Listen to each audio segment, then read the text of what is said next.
जो अपने स्वार्थ के लिए, अपने परिवार के लिए काम करती है। हमारी अप्रोच तुष्टीकरण की नहीं, हमारी अप्रोच संतुष्टीकरण की है।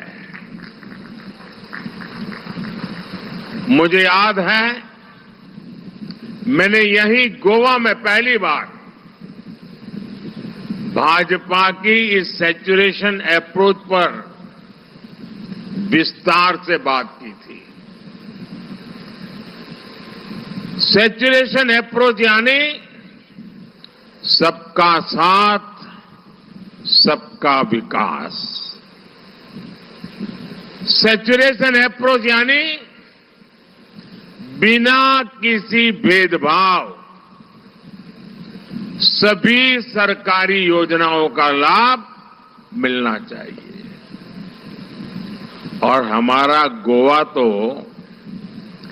इस सैचुरेशन अप्रोच का बेहतरीन मॉडल है। हमारे प्रमोद सावंत जी के नेतृत्व में उनकी पूरी टीम ने सैचुरेशन अप्रोच को जिस प्रकार से जमीन पर उतारा है, यहां टॉयलेट कवरेज कितनी है? 100%। यहां बिजली कवरेज कितनी है? 100%।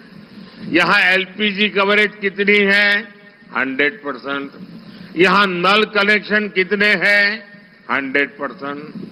और यही तो सच्चा सेक्युलरिज्म है, यही तो सच्चा सोशल जस्टिस है। इस 100% गवर्नेंस की गारंटी से सबसे अधिक लाभ गरीब को हुआ है, हमारे किसान भाई बहन को हुआ है, हमारे मछुआरे भाई बहनों को हुआ है, हमारी माताओं बहनों को हुआ है। साथियों, पिछले 10 वर्षों में इतना सब कुछ हुआ है, लेकिन मोदी चैन से बैठता नहीं है।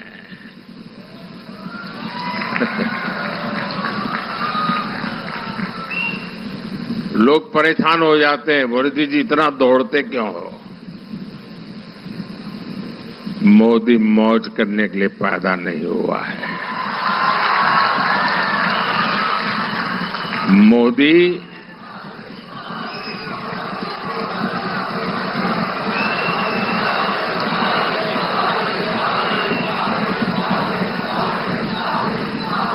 मोदी दिन रात आपके सपनों को जीता है।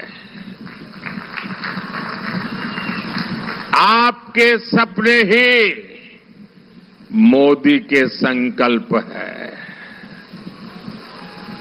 और इसलिए मेरा पल पल आपके नाम, मेरा पल पल देश के नाम। 24/7 फॉर 2047।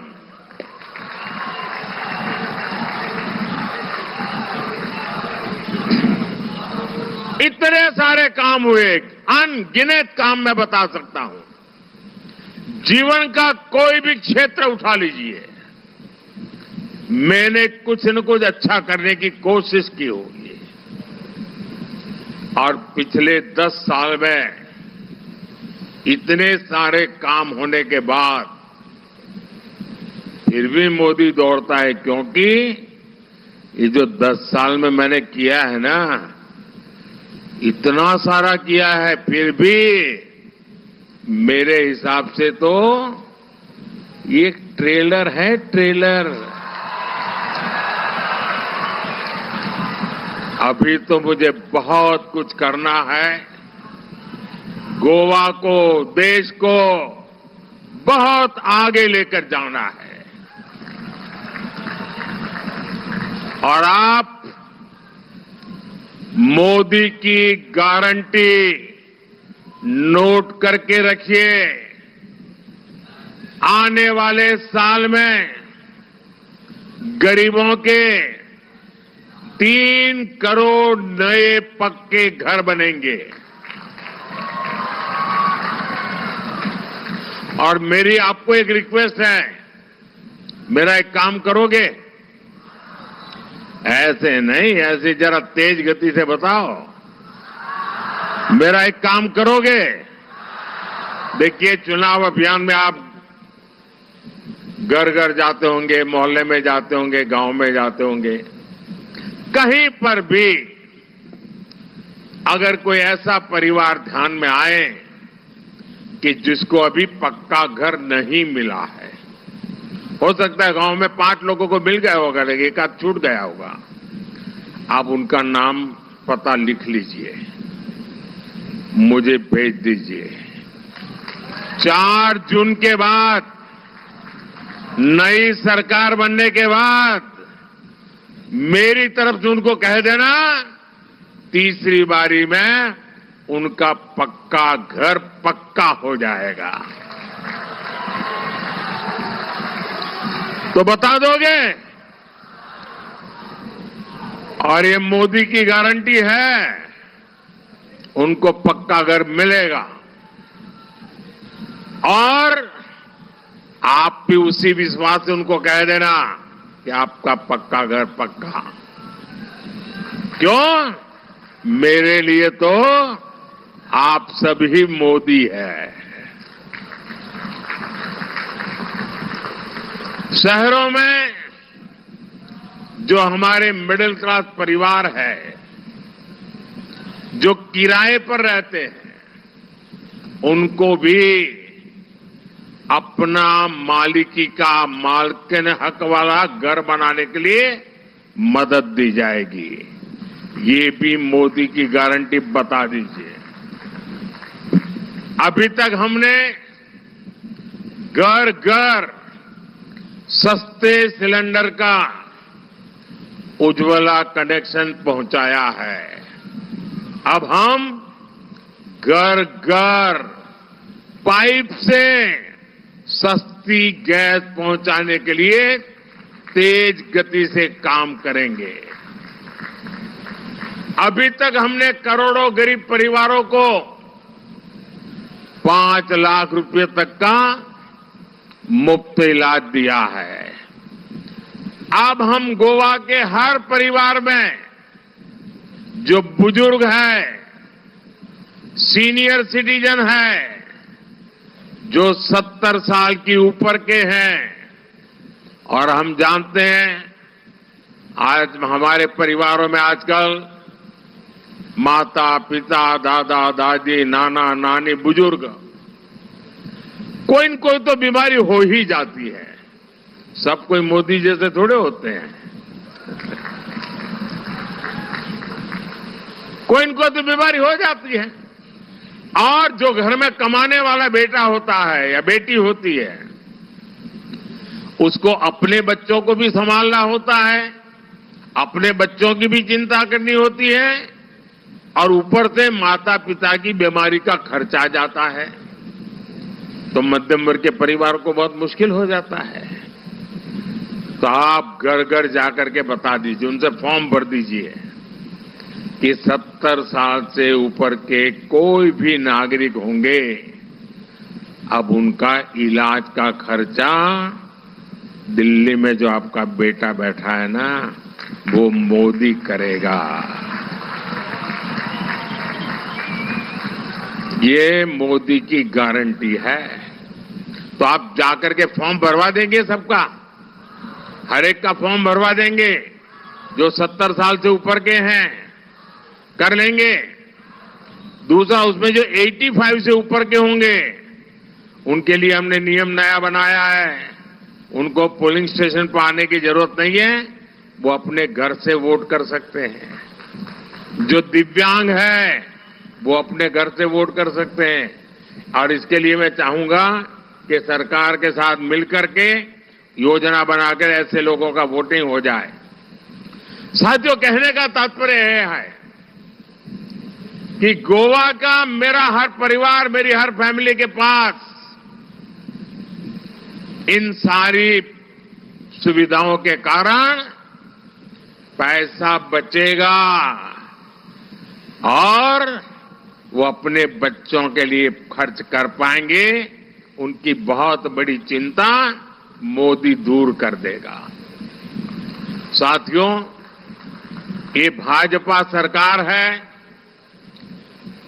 आजादी के बाद पहली बार, अब आप मुझे बताइए, देश आजाद हुआ उसके पहले भी फिशरमैन थे कि नहीं थे? जरा जवाब दीजिए ना। फिशरमैन थे कि नहीं थे? राम के जमाने में भी मछुआरे थे कि नहीं थे? लेकिन देश आजाद होने के बाद ये कांग्रेस सरकार वालों को कभी मछुआरों की याद नहीं आई। ये मोदी है जिसने आकर के फिशरीज सेक्टर का अलग मंत्रालय बनाया, अलग बजट बनाया, ताकि हमारे कोस्टल एरिया, हमारे मछुआरे भाई बहन, उनके जीवन में बदलाव आए। हमने मछुआरों को किसान क्रेडिट कार्ड दिया, हमने बोट्स को आधुनिक बनाने के लिए मदद दी और अब भाजपा ने घोषणा की है कि फिशरमैन साथियों के लिए बीमा कवरेज बढ़ाया जाएगा, इंश्योरेंस बढ़ाया जाएगा। बीजेपी सरकार फिशरमैन भाई बहनों के लिए प्रोडक्शन और प्रोसेसिंग क्लस्टर भी बनाएगी। मछुआरों की आय बढ़ाने के लिए ऑर्गेनिक सीवीड की खेती को बढ़ावा दिया जाएगा। साथियों, आज पूरी दुनिया भारत को जानना चाहती है, भारत को देखना चाहती है, हमारी विरासत के प्रति आकर्षित है और इसलिए इंडी गठबंधन के 10 साल में जितने विदेशी टूरिस्ट भारत आए थे, मोदी के आने के बाद पहले की तुलना में 2 करोड़ टूरिस्ट ज्यादा हिंदुस्तान में आए हैं। इंडी अलायंस के समय 10 साल की तुलना में विदेशी टूरिस्ट से मिलने वाला फॉरेन एक्सचेंज मोदी के कालखंड में डबल हो गया, डबल। और इसका सबसे ज्यादा लाभ गोवा को ही मिलता है। इसमें बीजेपी सरकार की ई टूरिस्ट वीजा की बड़ी भूमिका रही है। इन सबका फायदा गोवा के आप मेरे सभी भाई बहनों को हो रहा है। ये भाजपा की ही सरकार है जिसने कोरोना के समय में पूरे देश में, ये आपको याद होना चाहिए, जब हमें वैक्सीन देने की बात आई, मैंने कहा सबसे पहले गोवा को मौका देना चाहिए और हिंदुस्तान में सबसे पहले पूरे राज्य का वैक्सीनेशन, सभी नागरिकों का वैक्सीनेशन गोवा में हुआ था। क्यों? इसके पीछे कारण था। पॉलिटिकल आदमी क्या सोचता कि भाई जहां 40-50 पार्लियामेंट की सीटें हैं, पहले वहां काम करो। ये 2 सीट वाले हैं, अभी जल्दी क्या है? मोदी सीट का हिसाब नहीं लगाता है, चुनाव की का लेखा जोखा नहीं लगाता है। मुझे मालूम था कि गोवा में अगर वैक्सीनेशन का काम हो जाता है तो टूरिस्ट यहां आने में जरा भी झिझक नहीं करेगा और मेरा गोवा का टूरिज्म तुरंत चालू हो जाएगा। दिल्ली में बैठ करके गोवा की इतनी बारीकी से चिंता करने वाली इसके पहले कभी कोई सरकार नहीं आई होगी, ये मैं आपको दावा के साथ कह सकता हूं। साथियों, भाजपा गोवा को इंटरनेशनल कॉन्फ्रेंस का भी एक बड़ा केंद्र बनाने में जुटी है। आजकल कॉन्फ्रेंस टूरिज्म बड़ा महत्व का है। आपने देखा होगा स्पोर्ट्स भी एक बहुत बड़ा टूरिज्म का सेंटर बन रहा है। आपने देखा होगा हमने ब्रिक्स समिट गोवा में की थी, हमने G20 की कितनी शानदार मीटिंग यहां ऑर्गेनाइज की और पूरी दुनिया में हमने गोवा का ब्रांडिंग मार्केटिंग का प्रयास किया। हमने ब्रिक्स देशों का फुटबॉल कंपटीशन भी यही किया गोवा में। हमारी सरकार गोवा के इंफ्रास्ट्रक्चर पर बहुत काम कर रही है। गोवा के दोनों एयरपोर्ट से यहां टूरिज्म को, और आजकल मैं एक नया मिशन लेके चला हूं, वो भी गोवा के लिए ही है। मैं हर किसी को कहता हूं, मेड इन इंडिया। शादी करने के लिए दुनिया में जाकर के रुपये बर्बाद करने की जरूरत नहीं है। मेरे देश में गोवा जैसी शानदार जगह है, शादियां यहां होनी चाहिए। और मेरा मूवमेंट है मेड इन इंडिया, ताकि यहां मेरे लोगों को रोजी रोटी मिले। जुवारी ब्रिज और वंदे भारत ट्रेन जैसी सुविधाएं गोवा की कनेक्टिविटी को और सशक्त कर रही है। आयुष अस्पताल से यहां वेलनेस को भी बढ़ावा मिल रहा है। साथियों, ये हमारा गोवा फुटबॉल की धरती है और इसलिए भारत में ओलंपिक हो, ये गोवा का कौन नौजवान है जो नहीं चाहता होगा। मैं गोवा के खेल प्रेमियों को ये भी बस गारंटी देता हूं, भारत में ओलंपिक हो, आपका ये सपना भी हम जरूर पूरा करेंगे, ये आपको मैं वादा करता हूं। साथियों, गोवा को विकास की नई ऊंचाई पर ले जाने के इन प्रयासों के बीच कांग्रेस और उसके साथी हर तरफ देश में नेगेटिविटी फैलाने में जुटे हैं। कांग्रेस सिर्फ वोट बैंक के लिए एक भारत श्रेष्ठ भारत की भावना का, हमारे संविधान का अपमान कर रही है। इससे जुड़ा एक बड़ा खुलासा गोवा में कांग्रेस के कैंडिडेट ने भी किया है। इस खुलासे ने कांग्रेस की सच्चाई बता दी है। उसका हिडन एजेंडा बाहर लाए हैं कि देश का संविधान उसके लिए कोई मायने नहीं रखता। साथियों, ये वोट बैंक के लिए कांग्रेस की सोची समझी साजिश है और ये अकेली घटना नहीं है। देश को बांटने वाली बात कर्नाटका के कांग्रेस सांसद ने कही है। कांग्रेस की यही सोच है जिसके कारण 70 साल तक जम्मू कश्मीर में आर्टिकल 370 बना रहा, जिसके कारण देश सालों साल तक आतंकवाद की आग में जलता रहा।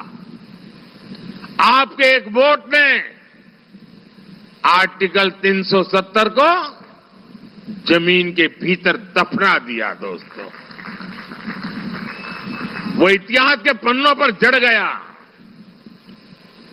और मेरे मित्र मनोहर पार्रिकर अगर आज हमारे बीच होते तो शायद एक खबर उनके लिए खुशी की खबर होती।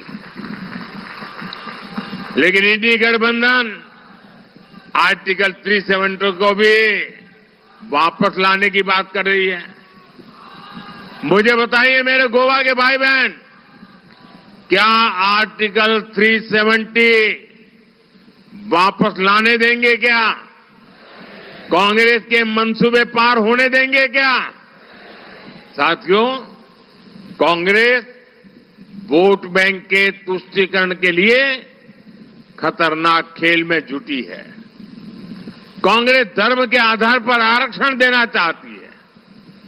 कांग्रेस एससी, एसटी, ओबीसी के हक में से एक हिस्सा अपने वोट बैंक को देना चाहती है। कर्नाटका में इन्होंने ये काम शुरू भी कर दिया है। साथियों, आज पूरी दुनिया भारत के टूरिज्म सेक्टर में, हॉस्पिटैलिटी सेक्टर में, एविएशन सेक्टर में, मैन्युफैक्चर सेक्टर में इन्वेस्ट करना चाहती है। लेकिन कांग्रेस का प्लान आपकी संपत्ति पर 55% टैक्स लगाने का है। कांग्रेस के शाहजादे की उनकी विदेश यात्राओं का राज खुल गया है। वहां से कांग्रेस के शाहजादे के एक एक्सरे मशीन लाए हैं और पब्लिकली बोलते हैं कि उनकी सरकार बनने के बाद देश का एक्सरे किया जाएगा। और एक्सरे मशीन से कांग्रेस आपकी संपत्ति की जांच करके उसे अपने वोट बैंक में बांटना चाहती है। मान लीजिए यहां किसी फिशरमैन के पास 2 बोट होगी और वो जीवन के अंतकाल में वो 2 बोट अपने बेटे को देना चाहता है तो नहीं दे पाएगा। कांग्रेस ऐसा कानून ला रही है कि उसमें से 1 बोट सरकार जब्ता कर लेगी, 1 ही बोट अपने संतान को दे पाएगा। और आप जानते हैं ना कांग्रेस का पसंदीदा वोट बैंक कौन है? इसलिए पूरा देश कांग्रेस पर इल्जाम लगा रहा है और मुखर होकर बोल रहा है देश, कांग्रेस की लूट जिंदगी के साथ भी और जिंदगी के बाद भी। भाइयों और बहनों, भाजपा ऐसे काम करती है जिससे देश को खुशी मिले, हर नागरिक को खुशी मिले, आपको खुशी मिले। लेकिन कांग्रेस ऐसे काम करती है जिससे देश विरोधी ताकतों को खुशी होती है। आप देखिए, इन्होंने ईवीएम को लेकर कितना झूठ बोला भाई। आए दिन चुनाव हार गए तो क्यों? ईवीएम। चुनाव हारना तय है तो क्यों? तो ईवीएम। जब चाहो तब ईवीएम को गाली दो, जब चाहो ईवीएम को गाली दो। हिंदुस्तान के नागरिकों का ईवीएम से विश्वास उठ जाए, उसके लिए जितनी कोशिश होती है की इन्होंने भारत के लोकतंत्र के खिलाफ अविश्वास पैदा करने की कोशिश की, लोगों को भड़काने की कोशिश की। लेकिन सुप्रीम कोर्ट ने दूध का दूध और पानी का पानी कर दिया। सुप्रीम कोर्ट ने साफ कह दिया कि ईवीएम सही है, ईवीएम से होने वाला चुनाव सही है। ईवीएम के उपयोग से भारत का लोकतंत्र मजबूत भी हुआ है, भारत का लोकतंत्र आधुनिक भी हुआ है। अब मुझे बताइए, इतने सालों से कांग्रेस का झूठ चल रहा है, क्या कांग्रेस ने माफी मांगनी चाहिए कि नहीं मांगनी चाहिए? कांग्रेस ने देश की माफी मांगनी चाहिए कि नहीं मांगनी चाहिए? ये माफी नहीं मांगेंगे, ये अहंकार में 7वें आसमान पर पहुंचे हुए हैं। लेकिन ये मोदी को बदनाम करने के लिए किसी भी हद तक जा सकते हैं।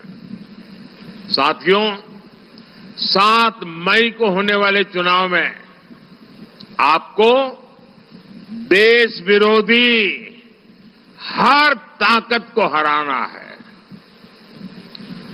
आपका सपना पूरा करने में